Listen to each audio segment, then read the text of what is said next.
Quand j'étais à l'Université de Montréal,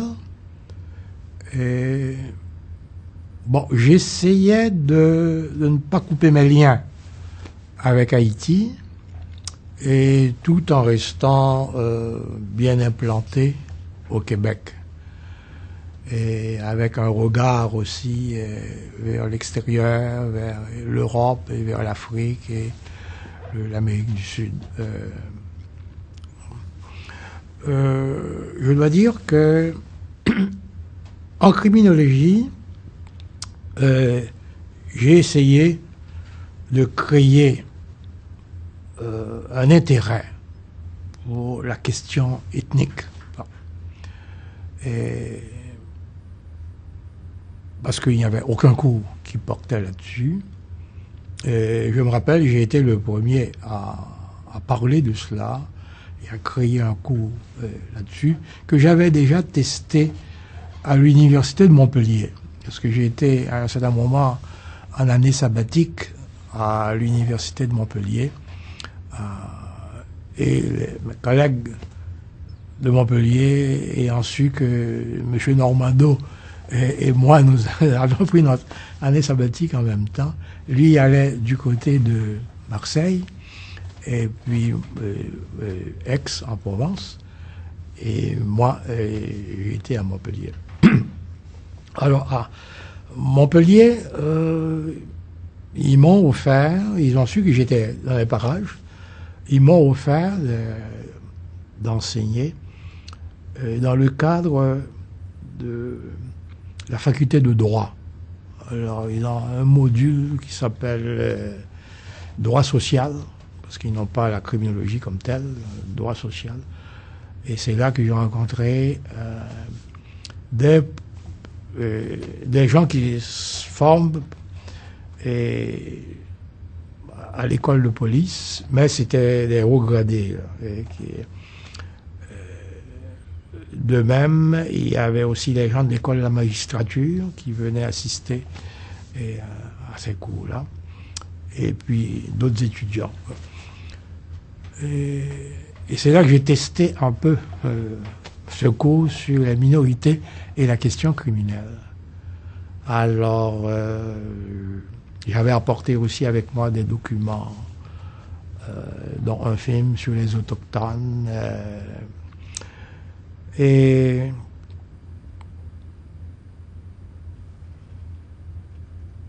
j'ai eu un peu de difficulté au départ à me faire comprendre en ce qui regarde les concepts. Parce que dans ce temps-là, en France, on ne parlait pas d'ethnicité, on ne parlait pas de groupe ethnique, de minorités ethniques. C'était pris dans un autre sens. Bon, ce qui était à la mode, c'est de parler de citoyens, les droits du citoyen, du civisme, des choses comme ça. Et c'était mal vu de parler de minorités ethniques. Ça rappelait un petit peu les minorités raciales. Le concept de race, c'était très critiqué dans ce temps-là. Et puis tout ce qui évoquait la race était évacué. Alors j'ai eu beaucoup de difficultés à faire comprendre que ce qu'on entend par minorités ethniques au Québec, c'est pas la même chose que ce qu'on entend par minorité en France. En France, ils aiment bien parler des étrangers et des nationaux. Par exemple, quand j'allais au ministère de la Justice, parce que je faisais aussi des travaux en collaboration avec l'équipe de Vaucresson, monsieur et madame Père, Vincent Père, Maleska, Anna Maleska. J'allais au ministère de la Justice et j'étais intéressé à consulter les recherches, les données statistiques, et on allait aussi à la police. On assistait aussi à certaines comparutions. Les statistiques en France portaient sur la délinquance des mineurs, la délinquance des mineurs, et on parlait aussi des délinquances des adultes, et on distinguait beaucoup la délinquance des étrangers de la délinquance des Français, des nationaux, comme ils disaient. Et c'est là que je me suis aperçu que les Français avaient un autre type de rapport avec les gens qui venaient de l'extérieur. Par exemple, avec les Italiens, les Espagnols, bon, c'est pas tout à fait des étrangers, c'était comme des cousins. Bon, tandis que même avec les Martiniquais, les Guadeloupéens,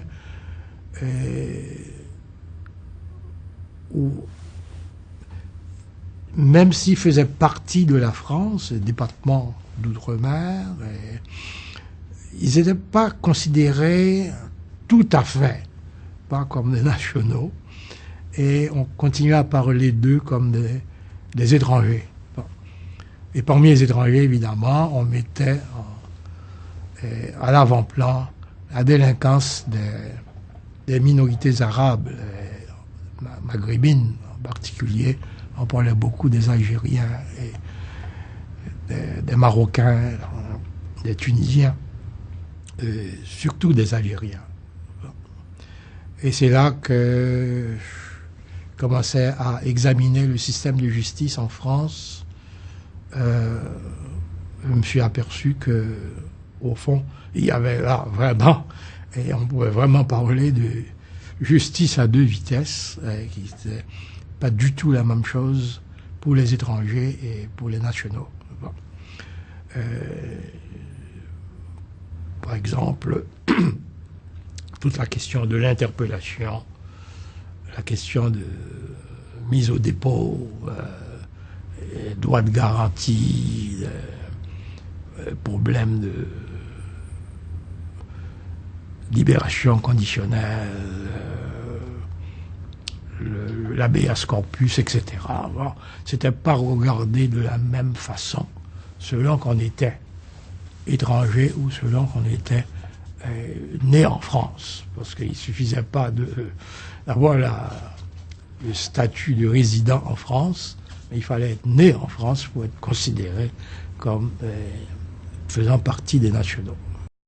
Par contre, ce que nous considérions comme des minorités ethniques ici, eux, l'équivalent là-bas, c'était plutôt les tziganes, bon, les gens comme ça, c'est-à-dire qu'ils étaient considérés d'abord comme européens, dont certains français, mais qui étaient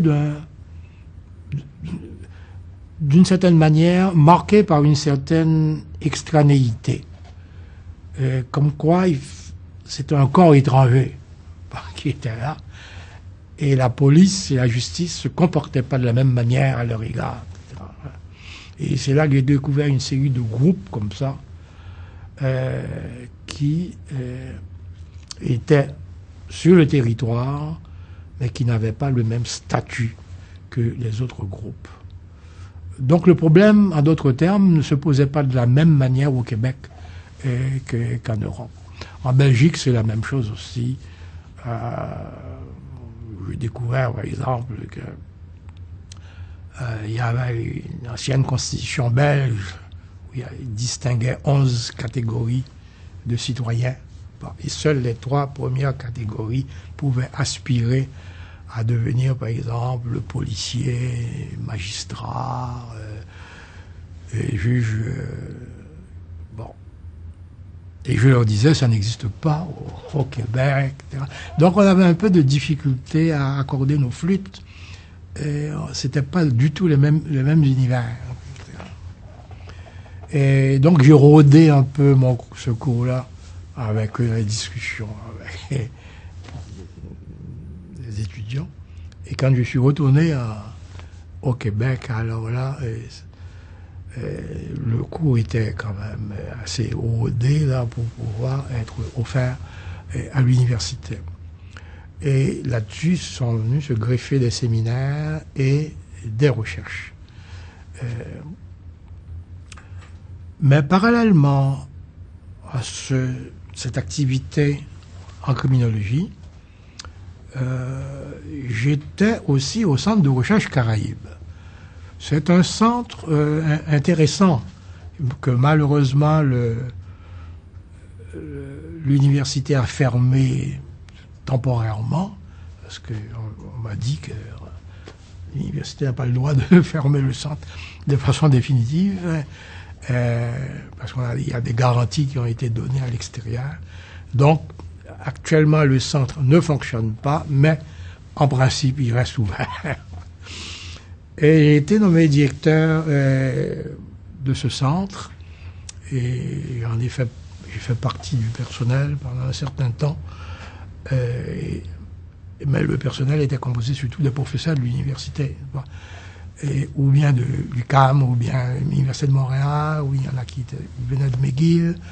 On encadrait les chercheurs, et avec tout cela, on constituait des groupes, on allait chercher des subventions un peu partout. C'était là qu'il a commencé à avoir des recherches sur le logement, la discrimination dans le logement à Montréal, le problème de recrutement, le problème de la surreprésentation des minorités. C'est un problème qui m'intéressait particulièrement. Et nous avons publié dans ce temps-là, de manière collective,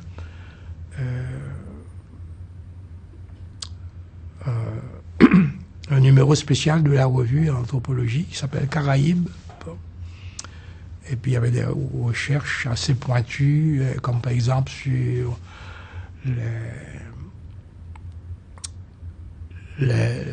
l'hérédité de certaines formes de surdité à Saint-Martin. Il y avait des recherches qui portaient sur l'hérédité. Et moi et mes assistants, nous centrions surtout sur la question ethnique, la question criminelle, et surtout le cheminement des minorités dans le système.